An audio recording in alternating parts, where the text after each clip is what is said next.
Hi students, welcome back to my channel MD happy. Radhe Radhe.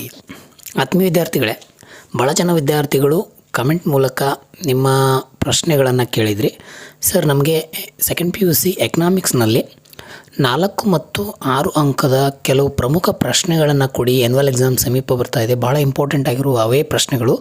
So ನಮಗೆ score ಮಾಡಬೇಕಂದ್ರೆ ಆ ಪ್ರಶ್ನೆಗಳು ಭಾಳ ಇಂಪಾರ್ಟೆಂಟ್ ಆಗಿವೆ, ಹಾಗಾಗಿ ಆ ಪ್ರಶ್ನೆಗಳನ್ನು ಕೊಡಿ ಅಂತ ಹೇಳಿದರೆ, ಸೊ ಆ್ಯನ್ಯುವಲ್ ಎಕ್ಸಾಮ್ನ ದೃಷ್ಟಿಯಲ್ಲಿ ಇಟ್ಕೊಂಡು ನಾನೇನು ಮಾಡಿದ್ದೀನಿ ಅಂತಂದರೆ ಈ ವಿಡಿಯೋದಲ್ಲಿ ನಿಮಗೆ 4 ಅಂಕದ ಪ್ರಮುಖ ಕಡ್ಡಾಯ ಪ್ರಶ್ನೆಗಳು ಮತ್ತು ಇಂಪಾರ್ಟೆಂಟ್ ಪ್ರಶ್ನೆಗಳನ್ನು ತೆಗೆದುಕೊಂಡು ಬಂದಿದ್ದೀನಿ. ಸೊ ಇವುಗಳನ್ನು ಓದ್ಕೊಂಡ್ರೆ ನಿಮಗೆ 5 ಪ್ರಶ್ನೆಗಳು ಬರೆದ್ರೆ 20 ಅಂಕ ಸಿಗ್ತವೆ. ಸೊ ನಿಮಗೆ ಸ್ಕೋರ್ ಆಗಲಿಕ್ಕೆ ಈಸಿ ಆಗ್ತದೆ ಅಂತ ಹೇಳ್ತೀನಿ. ಸೊ ಹಾಗಾದರೆ ಬನ್ನಿ, ತಡ ಮಾಡೋದು ಬೇಡ, ಈ ಒಂದು ಪ್ರಶ್ನೆ ಕಡೆ ಹೋಗೋಣ. ಸೊ ಅದಕ್ಕಿಂತ ಮುಂಚೆ ಇನ್ನೂ ನಮ್ಮ ಚಾನಲ್ನ ಸಬ್ಸ್ಕ್ರೈಬ್ ಆಗಿಲ್ಲ, ದಯವಿಟ್ಟು ನಮ್ಮ ಚಾನಲ್ ಸಬ್ಸ್ಕ್ರೈಬ್ ಮಾಡ್ಕೊಳ್ಳಿ ಅಂತ ಹೇಳ್ತೀನಿ. ವಿದ್ಯಾರ್ಥಿಗಳೇ, ವಿಡಿಯೋಗಳನ್ನು ನಿಮ್ಮ ಸ್ನೇಹಿತರಿಗೆ ಶೇರ್ ಮಾಡಿ ಮತ್ತು ಕಮೆಂಟ್ ಬಾಕ್ಸಲ್ಲಿ ತಪ್ಪದೆ ರಾಧೆ ರಾಧೆ ಅಂತ ಟೈಪ್ ಮಾಡಿ ಮೆಚ್ಚುಗೆನ ವ್ಯಕ್ತಪಡಿಸಿ ಅಂತ ಹೇಳ್ತೀನಿ. ಸೊ ಮೊದಲಿಗೆ ಈ ಕೆಳಗಿನ ಯಾವುದಾದ್ರೂ 5 ಪ್ರಶ್ನೆಗಳಿಗೆ ಸರಿಯಾದ ರೀತಿಯಲ್ಲಿ ಪ್ರತಿಯೊಂದಕ್ಕೂ 12 ವಾಕ್ಯದಲ್ಲಿ ಉತ್ತರಿಸಿ ಅಂತ ಕೇಳಿದ್ದಾರೆ. ಸೊ ನಾವೆಲ್ಲ ಇಲ್ಲಿ ಮೊದಲನೇ ಪ್ರಶ್ನೆಯನ್ನು ನೋಡ್ತೀವಿ.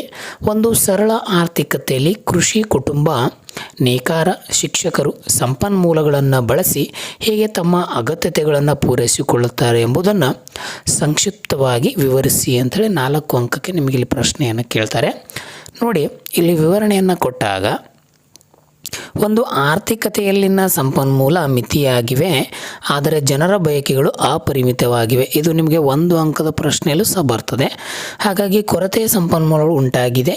ಆರ್ಥಿಕತೆಯಲ್ಲಿ ನಿರ್ಧಾರ ತೆಗೆದುಕೊಳ್ಳುವ ಘಟಕಗಳು ಲಭ್ಯವಿರುವ ಮಿತವಾಗಿ ಸಂಪನ್ಮೂಲಗಳನ್ನು ಬಳಸಿ ಕೆಲವು ಸರಕು ಮತ್ತು ಸೇವೆಗಳನ್ನು ಉತ್ಪಾದಿಸುತ್ತದೆ ಮತ್ತು ಇತರ ಅಗತ್ಯವಾದ ಸರಕುಗಳು ಮತ್ತು ಸೇವೆ ಉತ್ಪಾದಿಸಲು ಉತ್ಪಾದಿಸಲ್ಪಟ್ಟ ಕೆಲವು ಬಳಸಲಾಗ್ತದೆ ಅಂತ ಹೇಳ್ತೀವಿ. ಉದಾಹರಣೆಗೆ, ಈಗ ಒಬ್ಬ ಕೃಷಿಕ, ಈಗ ಉದಾಹರಣೆ ನಾನು ಇಲ್ಲಿ ಹೇಳ್ತಿದ್ದೀನಿ, ಒಬ್ಬ ಕೃಷಿಕನು ತನ್ನಲ್ಲಿರುವ ಸಂಪನ್ಮೂಲಗಳಿಂದ ಧಾನ್ಯಗಳನ್ನು ಉತ್ಪಾದಿಸಿ ಒಂದು ಭಾಗವನ್ನು ಅನುಭೋಗಕ್ಕೆ ಬಳಸಿಕೊಂಡು ಉಳಿದ ಭಾಗವನ್ನು, ಅಂದರೆ ಅನುಭೋಗ ಅಂದರೆ ತನ್ನ ಜೀವನಕ್ಕೆ ಇಟ್ಕೊಂಡು ಉಳಿದ ಭಾಗವನ್ನು ನೇಕಾರ, ಶಿಕ್ಷಕರಿಗೆ ನೀಡುವ ಮೂಲಕ, ಅಂದರೆ ನೇಕಾರ ಅಂದರೆ ಬಟ್ಟೆ ಹೊಲಿಯುವನು, ಶಿಕ್ಷಕ ಅಂದರೆ ಶಿಕ್ಷಣವನ್ನು ನೀಡುವನು, ಮತ್ತು ಈ ಬಟ್ಟೆ ಶಿಕ್ಷಣದ ಸೇವೆ ಕ್ರಮವಾಗಿ ಪಡೆಯಲು ಬಳಸೋದು ನಾವೇನಂತ ಕರಿತೀವಿ, ಏನು ಉತ್ಪಾದಿಸಲ್ಪಟ್ಟ ಕೆಲವು ವಸ್ತುಗಳನ್ನು ಯಾವ ರೀತಿ ಬಳಸ್ತೀವಿ ಅಂತೇಳಿ. ಇಲ್ಲಿ ಒಬ್ಬ ನೇಕಾರ ಏನು ಮಾಡ್ತಾನೆ, ತನ್ನಲ್ಲಿರುವಂಥ ಹತ್ತಿ, ನೂಲು ಇತ್ಯಾದಿಗಳಿಂದ ತಯಾರಿಸಿದ ಬಟ್ಟೆಯನ್ನು ವಿನಿಮಯ ಮಾಡ್ತಾನೆ. ಆಗ ಈಗ ಒಬ್ಬ ರೈತ ತನ್ನಲ್ಲಿರುವಂಥ ಏನು ಬೆಳೆಗಳನ್ನು ಬೆಳೆದು ರೈತ ಈ ಒಂದು ನೇಕಾರನಿಗೆ ದಾನ ಮಾಡಿದಾಗ, ವಿನಿಯೋಗ ಮಾಡಿದಾಗ, ಆ ವಿನಿಯೋಗಕ್ಕೆ ಸಂಬಂಧಪಟ್ಟಂಥ ಸರಿಸಮಾನವಾಗಿ ಅವನೇನು ಮಾಡ್ತಾನೆ, ತಾನು ಹತ್ತಿ ನೂಲುಗಳನ್ನು ಬಳಸಿರುವಂಥ ಬಟ್ಟೆಗಳನ್ನು ಇವನಿಗೆ ವಿನಿಯೋಗ ಮಾಡಿಕೊಡ್ತಾನೆ. ಅದಕ್ಕೆ ಸರಕು ಮತ್ತು ಸೇವೆ ಪಡೆಯುತ್ತಾನೆ. ಇನ್ನು ಇಲ್ಲಿ ಶಿಕ್ಷಕರ ಪಾತ್ರ, ತಮ್ಮ ಕೌಶಲ್ಯದಿಂದ ವಿದ್ಯಾರ್ಥಿಗಳಿಗೆ ಬೋಧಿಸಿ ಸೇವೆ ನೀಡುವ ಮೂಲಕ ಹಣ ಸಂಪಾದನೆಗೆ ಅಥವಾ ಹಣ ಸಂಪಾದನೆ ತಮ್ಮ ಬೇಕಾದ ಸರಕುಗಳ ಸೇವೆಗಳನ್ನು ಪಡಿತಾರೆ. ಈ ಶಿಕ್ಷಕ ಏನು ಮಾಡ್ತಾನೆ, ತನ್ನಲ್ಲಿರುವಂಥ ಜ್ಞಾನವನ್ನು ಮಕ್ಕಳಿಗೆ ಗುಣಪಡಿಸಿ ಅದರಿಂದ ಬರುವಂಥ ಸಂಪಾದನೆಯಿಂದ ಏನಪ್ಪ ಅಂತಂದರೆ ಅವನು ಸರಕು ಸೇವೆಗಳನ್ನು ಪಡಿಬೋದು ಅಂತ ಹೇಳ್ತಾನೆ. ಸೊ ಈ ರೀತಿ ಉತ್ತರವನ್ನು ನೀವು ಬರೀಬೇಕು. 2ನೇ ಪ್ರಶ್ನೆಗೆ ನಿಮ್ಗೆ ಕರ್ಕೊಂಡು ಹೋಗ್ತೀನಿ. ಭಾಳ ಇಂಪಾರ್ಟೆಂಟ್ ಆಗಿರುವಂಥ ಇದು ಪ್ರಶ್ನೆ. ಇಲ್ಲಿ ಬಜೆಟ್ ಗಣವನ್ನು ರೇಖಾಚಿತ್ರದ ಸಹಾಯದಿಂದ ಸಂಕ್ಷಿಪ್ತವಾಗಿ ವಿವರಿಸಿ. ಇದು ನಿಮಗೆ ಇಂಪಾರ್ಟೆಂಟು, ಭಾಳ ಸರಿ ಪ್ರಶ್ನೆ ಪತ್ರಿಕೆಯಲ್ಲೂ ಸಹ ಬಂದು ಹೋಗಿದೆ. ಸರ್, ಹಾಗಾದರೆ ಏನೇನು ನೋಡ್ಕೊತಾ ಹೋಗೋಣ ನೋಡಿ. ಅನುಭೋಗಿಯು ತನ್ನ ಆದಾಯಕ್ಕೆ ಸಮನಾದ ನಿರ್ದಿಷ್ಟ ಬೆಲೆಯ 2 ಸರಕುಗಳು ಕೊಂಡುಕೊಳ್ಳಬಹುದಾದ ಸಂಯೋಜನೆಗಳ ಸಂಗ್ರಹಣವನ್ನು ಬಜೆಟ್ ಗಣ ಅಂತ ಕರಿತೀವಿ. ಅಂದರೆ ಅನುಭೋಗಿ ಈಗ ಏನು ಆ ವಸ್ತುಗಳನ್ನು ಅನುಭವಿಸ್ತಾನೆ, ಅವನು ತನ್ನ ಆದಾಯಕ್ಕೆ ಸಮನಾದ ನಿರ್ದಿಷ್ಟ ಬೆಲೆಯಲ್ಲಿ, ಅಂದರೆ ತನ್ನ ಆದಾಯ ಎಷ್ಟಿದೆ ಅದರ ಸಮನಾದಂಥ ಸರಕುಗಳನ್ನು ಕೊಂಡುಕೊಳ್ಳಬಹುದಾದ ಒಂದು ಸಂಯೋಜನೆಗೆ ಅದು ನಾವು ಬಜೆಟ್ ಗಣ ಅಂತ ಕರಿತೀವಿ. ಇಲ್ಲಿ ಸದಾವಕಾಶ ಗಣ ಮತ್ತು ಈ ಒಂದು P1 X1 + P2 X2 M ಅಂತ ಏನಿದೆ ಅದೆಲ್ಲ. ಸೊ ಸಾಧ್ಯತೆ ಸಂಯೋಜನೆಗಳು ಇಲ್ಲಿ 0 0 ಅಂತ ಕಂಡು ಬರ್ತವೆ. ಸೊ ನೀವೆಲ್ಲ ಇಲ್ಲಿ ಒಂದು ಬಾಳೆಹಣ್ಣು ಮತ್ತು ಮಾವಿನ ಹಣ್ಣಿನ ಬಗ್ಗೆ ನಿಮಗೆಲ್ಲ ಗೊತ್ತೇ ಇದೆ, ಇದನ್ನು ನೀವು ಆಲ್ರೆಡಿ ಬರೆದಿರ್ತೀರಿ. ಸೊ ಇದನ್ನು ಈ ರೀತಿ ಅಂತ. ಇನ್ನೊಂದು ಪ್ರಮುಖ ಪ್ರಶ್ನೆಯನ್ನು ಇಲ್ಲಿದೆ ನೋಡಿ. ಸಾಮಾನ್ಯ ಸರಕು ಮತ್ತು ಕೆಳದರ್ಜೆ ಸರಕುಗಳ ನಡುವಿನ ವ್ಯತ್ಯಾಸವನ್ನು ನೀವು ಪಟ್ಟಿ ಮಾಡಿ ಅಂತ ಭಾಳ ಸರಿ ಪ್ರಶ್ನೆಯನ್ನು ಕೇಳ್ತಾನೆ. ಸೊ ಹಾಗಾದರೆ ನಿಮಗೆ ಇಲ್ಲಿ ಸಾಮಾನ್ಯ ಸರಕು ಅಂಥೇಳಿ ಒಂದು ಸೈಡು, ಇನ್ನೊಂದು ಸೈಡು ಕೆಳದರ್ಜೆ ಸರಕುಗಳು. ಇಲ್ಲಿ ಸರಿ ಸುಮಾರು ಒಂದು 4 ಏನಪ್ಪ ಅಂತ ವ್ಯತ್ಯಾಸಗಳನ್ನು ನೀವು ಕೊಟ್ಟರೆ ಸಾಕು ಅಂತ ಹೇಳ್ತೀನಿ. ಸೊ ಇಲ್ಲಿ ಒಂದೊಂದಾಗಿ ನಾವು ಇಲ್ಲಿ ವ್ಯತ್ಯಾಸಗಳನ್ನು ನೋಡ್ತಾ ಹೋದಾಗ, ಅನುಭೋಗಿ ಆದಾಯ ಹೆಚ್ಚಾದಂತೆ ಸರಕಿನ ಬೇಡಿಕೆ ಹೆಚ್ಚಾಗ್ತದೆ ಅಂತೇಳಿ ಸಾಮಾನ್ಯ ಸರಕುಗಳಲ್ಲಿ ನೋಡ್ತೀವಿ. ಇಲ್ಲಿ ಕೆಳದರ್ಜೆ ಸರಕುಗಳಲ್ಲಿ ಅನುಭೋಗಿಯ ಆದಾಯ ಹೆಚ್ಚಾದಂತೆ ಒಂದು ಸರಕಿನ ಬೇಡಿಕೆ ಕಡಿಮೆ ಆಗ್ತಾ ಹೋಗ್ತದೆ ಅಂತೇಳಿ ಅವ್ರು ಹೇಳ್ತಾರೆ. ಇಲ್ಲಿ ಉದಾಹರಣೆಗೆ ಆಹಾರ, ಬಟ್ಟೆಯೇ ಇರ್ತದೆ, ಇಲ್ಲಿ ಉದಾಹರಣೆಗೆ ನವಣೆ, ಸಜ್ಜೆ, ಬಾರ್ಲಿ, ರಾಗಿ ಮುಂತಾದವುಗಳನ್ನು ಇಲ್ಲಿ ನೋಡ್ತೀವಿ. ಇನ್ನು ಈ ಸಾಮಾನ್ಯ ಸರಕುಗಳಲ್ಲಿ ಬೇಡಿಕೆ, ಅನುಭೋಗಿ, ಆದಾಯ ನಡುವೆ ಧನಾತ್ಮಕ ಸಂಬಂಧವನ್ನು ಹೊಂದಿದೆ. ಆದರೆ ಇಲ್ಲಿ ಋಣಾತ್ಮಕವಾದಂಥ ಸಂಬಂಧವನ್ನು ಹೊಂದಿದೆ. ಬೇಡಿಕೆ ರೇಖೆ ಆದಾಯ ಹೆಚ್ಚಾದರೆ ಬಲಭಾಗಕ್ಕೆ, ಆದಾಯ ಕಡಿಮೆ ಆದರೆ ಎಡಭಾಗಕ್ಕೆ ಪಲ್ಲಟ, ಅಂದರೆ ಬಲಭಾಗ ಮತ್ತು ಎಡಭಾಗದಲ್ಲಿ ಪಲ್ಲಟವಾಗುವಂಥದ್ದು. ಆದರೆ ಕೆಳದಿ ಸರಕುಗಳಲ್ಲಿ ಬೇಡಿಕೆ ಆದಾಯ ಹೆಚ್ಚಾದರೆ ಎಡಭಾಗಕ್ಕೆ, ಆದಾಯ ಕಡಿಮೆ ಆದರೆ ಬಲಭಾಗಕ್ಕೆ ಪಲ್ಲಟಗೊಳ್ಳುತ್ತದೆ ಅಂತ ಹೇಳ್ತಾರೆ. ಅಲ್ಲಿ ಮೊದಲು ಬಲಭಾಗ, ತದನಂತರ ಎಡಭಾಗ. ಆದರೆ ಕೆಳದರ್ಜೆಯಲ್ಲಿ ಮೊದಲು ಎಡಭಾಗ, ತದನಂತರ ಬಲಭಾಗ. ಈ ರೀತಿ ವ್ಯತ್ಯಾಸಗಳನ್ನು ನೀವು ಬರಿಬೇಕಾಗ್ತದೆ. ಇನ್ನೊಂದು ಪ್ರಮುಖ ಪ್ರಶ್ನೆ ನಿಮಗಿಲ್ಲಿ ಕೇಳ್ತಾರೆ, ಕೆಳಗಿನ ಕೋಷ್ಟಕವನ್ನು ಸರಿಯಾಗಿ ನೋಡಿ. ಒಂದು ಪರಿಪೂರ್ಣ ಪೈಪೋಟಿ ಉದ್ಯಮದ ಒಟ್ಟು ಆದಾಯ TR, ಅಂದರೆ ನಾವು ಒಟ್ಟು ಆದಾಯಕ್ಕೆ TR ಅಂತ ಕರಿತೀವಿ, ಮತ್ತು ಒಟ್ಟು ವೆಚ್ಚ ಟೋಟಲ್ ಕಾಸ್ಟ್ ಪಟ್ಟಿಯನ್ನು ತೋರಿಸುತ್ತದೆ. ಪಟ್ಟಿ ತೋರಿಸ್ತಾ ಇದೆ ನಿಮಗೆ. ಪ್ರತಿ ಉತ್ಪನ್ನದ ಹಂತದ ಲಾಭವನ್ನು ಲೆಕ್ಕ ಮಾಡಿ ಅಂತ ಕೊಟ್ಟಿದ್ದಾರೆ. ಇಲ್ಲಿ ಲೆಕ್ಕ ಮಾಡಿ ಸರಕಿನ ಮಾರುಕಟ್ಟೆ ಬೆಲೆಯನ್ನು ನಾವು ನಿರ್ಧರಿಸೋವನ್ನು ಮಾಡ್ತೀವಿ. ಸರಿ, ಯಾವ ರೀತಿ ಅಂತಂದರೆ ಮಾರಾಟದ ಪ್ರಮಾಣ 0 ಇದ್ದರೆ ಅದರ ಆದಾಯ ನಿಮಗೆ ಎಷ್ಟು ಸಿಗ್ತದೆ? 0ನೇ ಸಿಗ್ತದೆ. ಸೊ ಹಾಗಾದರೆ ನಿಮಗೆ ಅದರ ಲಾಸು 5 ಆಯಿತು, ಅಂದರೆ ಮೈನಸ್ ಲಾಭ, ಅಂದರೆ ನಿಮಗೆ ಮೈನಸ್ ಸಿಗೋದಿಲ್ಲ. ಒಂದು ವೇಳೆ ಮಾರಾಟ ಪ್ರಮಾಣ 1 ಆಗಿತ್ತು ಅಂತಂದರೆ ನಿಮಗೆ ಅದರ ಒಂದು ಕಾಸ್ಟ್ ಏನಿರ್ತದೆ, ಆದಾಯ ಏನಿರ್ತದೆ 10 ಅಂತ ಇರ್ತದೆ. ಅದು ನಿಮಗೆ ಕಾಸ್ಟು 7% ಬಂದರೆ ಲಾಭ ಎಷ್ಟು ಪರ್ಸೆಂಟ್ ಆಗುತ್ತೆ ರೀ? 3% ನಿಮಗೆ ಲಾಭ ಆಗ್ತದೆ. ಸೊ ಅದೇ ರೀತಿ 2 ಪ್ರಾಡಕ್ಟ್ಗಳನ್ನು ಮಾರಿದ್ರೆ ಅದರ ನಿಮಗೆ ಆದಾಯ 20 ಮತ್ತು ಅದರ ಕಾಸ್ಟ್ 10 ತೆಗೆದ್ರೆ ನಮಗೆ ಲಾಭ 10 ಅಂತ. ಸೊ ಈ ರೀತಿಯೇ ಎಲ್ಲ ಪ್ರಾಡಕ್ಟ್ಗಳನ್ನು ನಾವು ಈ ಒಂದು ಲೆಕ್ಕ ಹಾಕಿದಾಗ ಈ ಒಂದು ಪರಿಪೂರ್ಣ ಪೈಪೋಟಿಯ ಉದ್ಯಮ ಒಂದು ಆದಾಯ ಈ ರೀತಿ. ನಿಮಗೆ ಒಂದು ಪ್ರಶ್ನೆಯನ್ನು ಕೊಡ್ತಾನೆ, ಬೇಡಿಕೆ ಮತ್ತು ಪೂರೈಕೆ ಏಕಕಾಲದಲ್ಲಿ ಪಲ್ಲಟಗೊಂಡ್ರೆ ಸಮತೋಲನದ ಮೇಲಿನ ಪರಿಣಾಮಗಳನ್ನು ತೋರಿಸುವ ಒಂದು ಕೋಷ್ಟಕವನ್ನು ಬರೆಯಿರಿ ಅಂತ ಕೊಡ್ತಾರೆ. ಆ ಕೋಷ್ಟಕವನ್ನು ಇಲ್ಲಿ ನಾವೆಲ್ಲರೂ ನೋಡ್ಕೊತ ಹೋಗೋಣ. ಏನಿದೆ ಈ ಕೋಷ್ಟಕದಲ್ಲಿ ಅಂತಂದರೆ, ಮೊದಲು ಬೇಡಿಕೆ ಪಲ್ಲಟ ಇದೆ, ಪೂರೈಕೆ ಪಲ್ಲಟ ಇದೆ, ಪ್ರಮಾಣ ಇದೆ ಮತ್ತು ಬೆಲೆ ಇದೆ. ಸೊ ಹಾಗಾದರೆ 4 ಅಂಕಕ್ಕೆ ಯಾವ ರೀತಿ ನಾವು ಇದನ್ನು ಬರಿಬೋದು ಅಂತಂದಾಗ, ಬಲಗಡೆಗೆ ಪಲ್ಲಟ ನೋಡಿ. ಒಂದು ವೇಳೆ ಈಗ ಬೇಡಿಕೆ ಬಲಭಾಗಕ್ಕೆ ಪಲ್ಲಟಗೊಂಡ್ರೆ ಪೂರೈಕೆ ಏನಾಗ್ತದೆ? ಬಲಭಾಗಕ್ಕೆ ಪಲ್ಲಟಗೊಳ್ತದೆ. ಪ್ರಮಾಣ ಏನಾಗ್ತದೆ? ಹೆಚ್ಚಾಗ್ತದೆ. ಬೆಲೆ ಹೆಚ್ಚಾಗಬಹುದು ಅಥವಾ ಕಡಿಮೆ ಆಗಬಹುದು, ಬದಲಾಗದೆ ಸಹ ಉಳಿಯಬಹುದು.